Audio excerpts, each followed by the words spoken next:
अस्सलाम वालेकुम, कैसे हैं आप सब लोग। उम्मीद है कि आप सब ठीक होंगे। आप एक साथ मौजूद हैं नावल्स फैंटेसी वर्ल्ड पर पढ़ रहे हैं फरियाज खान नावल। आज तो फ़कत माशूक़ के मन हस्ती की एपिसोड नंबर 52 है। उम्मीद है कि ये एपिसोड भी आपको बाकी एपिसोड की तरह अच्छी लगेगी। और आज मैंने बहुत ही जल्दी जल्दी में एपिसोड लिखी है।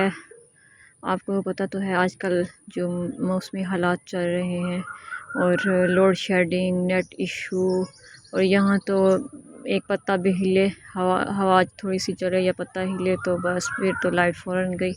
लाइट नहीं थी और मोबाइल की चार्जिंग भी बिल्कुल ख़त्म थी। तो कोशिश की है मैं कुछ ना कुछ तो लिख ही सकूँ। एक रूटीन बनी हुई है कि लास्ट भी मैंने देनी है और अच्छा भी नहीं लगता। अब सब रीडर्स इंतज़ार करते होंगे कि आ जाएगी, तो फिर इंसान को अच्छा भी नहीं लगता आप लोगों को इंतज़ार कराना। और एक रूटीन भी बन गई कि डेली एपिसोड देना एक स्केंस बन गया है कि अब इंसान वाकई में दिल करता है कि डेली एपी हो। मुझे पता है सब रीडर्स इंतज़ार करते होंगे। तो जब मैं इतनी मुश्किल से इतनी वो मेहनत से लिख रही हूँ तो आपका भी हक बनता है कि अगर आपको नावल अच्छा लग रहा है या आपका एपिसोड अच्छी लगती है तो लाजमी आप अप्रिशिएट किया करें, लाइक किया करें, कमेंट किया करें और ज़्यादा से ज़्यादा शेयर किया करें। और जो इस चैनल पे न्यू हैं, मेरी उम्मीद है कि वो भी लाजमी नावल को एंजॉय कर रहे होंगे। और जो मेरे पुराने रीडर्स हैं वो तो ऑलरेडी कर रहे हैं, मुझे पता है। तो चलें आप एपिसोड रेट करें। है तो पहले की निस्बत शॉर्ट सी, लेकिन फिर भी दी है। तो चलें आप एपी रेट करें और इन्जॉय करें। मिलते हैं एपी के आखिर में।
آپ سب لوگوں نے ابھی ریڈ کر لی ہوگی اور آپ کو مجھے امید ہے کہ لازمی پسند بھی آئی ہوگی۔ ہاں جی، خود تو سر جو ہے اپنی باربی کے پاس باربی کے ساتھ ہر وقت لگے رہتے ہیں، اور بیچارے رویز کو سولی پہ لٹکایا ہوا ہے باربی نے بھی اور باربی کے سر نے بھی۔ بیچارے کو لگتا ہے بارات جو ہے نا وہ جاتے جاتے رک گئی ہے، اب پتہ نہیں اس سر کی باربی کو کیا ناراضگی آ گئی ہے کہ وہ ناراض ہو گئی ہے، اور سر تو ہیں ہی ایسے دیوانے کہ انہوں نے پوری بارات ہی روک دی ہے۔ تو بیچارہ رویز تو ان دو میاں بیوی کے درمیان پھنس کے رہ چکا ہے، یا یہ کہہ لیں کہ لو برڈس کے درمیان پھنس کے رہ چکا ہے۔ بیچارہ لگتا ہے اس کی اپنی کہانی جو ہے مکمل نہیں ہوتی، لہٰذا دیکھتے ہیں نیکسٹ ایپیسوڈ میں کیا ہوتا ہے۔ تب تک کے لیے اپنا خیال رکھیں، اللہ حافظ۔